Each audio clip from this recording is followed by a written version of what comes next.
بسم اللہ الرحمن الرحیم۔ نسبت محمدی صلی اللہ علیہ وآلہ وسلم درود پاک سے انتہائی پختہ ہو جاتی ہے۔ حضرت ابی بن کعب رضی اللہ تعالیٰ عنہ سے مروی ہے، وہ فرماتے ہیں کہ انہوں نے رسول پاک صلی اللہ علیہ وآلہ وسلم سے فرمایا، یا رسول اللہ صلی اللہ علیہ وآلہ وسلم، میں رات کو اٹھ کر نوافل پڑھتا ہوں، دعائیں کرتا ہوں اور آپ پر درود و سلام پڑھتا ہوں، اور میں 1/3 حصہ وقت کا آپ پر درود و سلام پڑھتا ہوں، کیا یہ کافی ہے؟ آپ صلی اللہ علیہ وآلہ وسلم نے فرمایا، جیسے چاہو، لیکن اگر اور بڑھا لو تو تمہارے لیے بہتر ہوگا۔ انہوں نے کہا، آدھا وقت آپ کے درود و سلام کے لیے کر دیتا ہوں، کیا یہ کافی ہے؟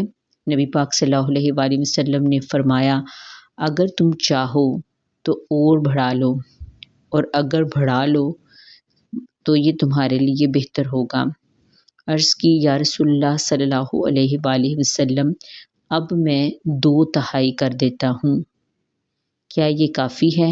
آپ صلی اللہ علیہ وآلہ وسلم نے فرمایا، تمہاری مرضی، مگر اگر اس سے بھی زیادہ بڑھا لو تو یہ بہتر ہے۔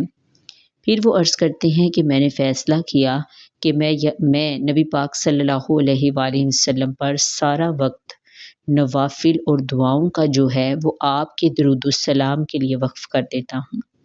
تو آپ صلی اللہ علیہ وآلہ وسلم نے فرمایا، اگر یہ کر لو کہ سارا وقت مجھ پر درود السلام پڑھتے رہو تو پھر اللہ دنیا اور آخرت کی ساری حاجتوں میں تمہارے لیے کافی ہو جائے گا۔ سبحان اللہ۔